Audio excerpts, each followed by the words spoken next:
Hello friends, வணக்கம். Welcome to என் அழகிய இளம். எல்லாரும் எப்படி இருக்கீங்க ஃப்ரெண்ட்ஸ்? இன்றைக்கி நம்ம சேனலில் என்ன பார்க்க போகிறோன்னு பார்த்தீங்கன்னா, குழந்தைங்களுக்கு ரொம்பவே பிடிச்ச குல்பி இட்லி தான் நம்ம செய்ய போகிறோம். ட்ரெண்டிங்காக இப்போ போயின்னு இருக்குது இந்த குல்பி இட்லி. இந்த மாதிரி சாம்பார் சட்னியில் அவங்களுக்கு கொடுத்துட்டிங்கன்னா அவங்க ஐஸ்கிரீம் சாப்பிட்ற மாதிரி இதை சாம்பாரில் தொட்டு அப்படியே கடிச்சு சாப்பிடுவாங்க. சட்னியில் தொட்டு ரொம்பவே பிடிக்கும் அவங்களுக்கு. வாங்க எப்படி செய்யுதுன்னு சொல்லிட்டு பார்க்கலாம்.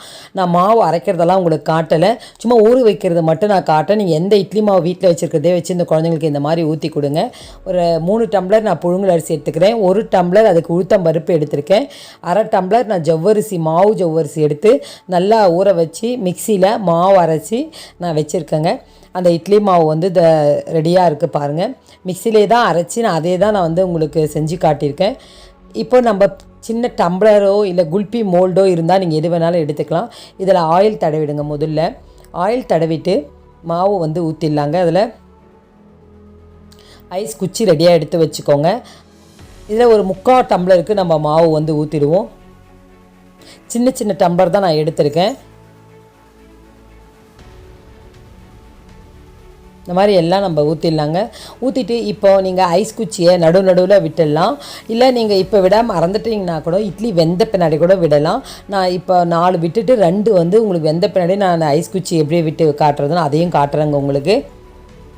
பாருங்கள், இப்போ இந்த மாதிரி இட்லி தட்டில் வச்சுட்டு நம்ம இட்லி பாத்திரத்தில் வச்சு 10 நிமிஷம் நம்ம வேக வச்சு எடுத்துடலாங்க. இட்லி குல்பி இட்லி வந்து ரெடி ஆகிடுச்சு. குழந்தைங்களுக்கு ரொம்ப பிடிக்கும். ஒரே மாதிரி ரவுண்டாக இட்லி கொடுக்காம இந்த மாதிரி கொடுக்கும்போது இட்லி பிடிக்காதவங்க கூட இட்லி பிடிச்சி சாப்பிடுவாங்க.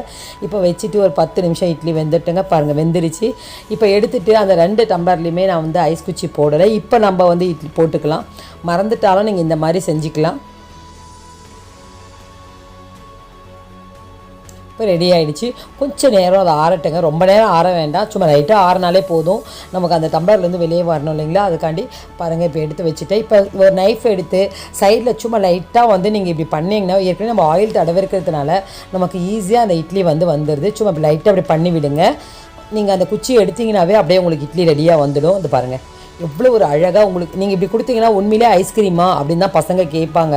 இது வந்து குல்பி இட்லி அப்படின்னு தெரியவே தெரியாது. பாருங்கள், எப்படி ஆவி பறக்க சுட சுட குல்பி இட்லி ரெடி ஆகிடுச்சு. ட்ரெண்டிங் குல்பி இட்லி. ஐஸ்கிரீம் தான் சாப்பிடு, ஆனால் இந்த மாதிரி சாம்பார் சட்னி தொட்டு செம்மையாக இருக்கும். கண்டிப்பாக ட்ரை பண்ணி பாருங்கள்.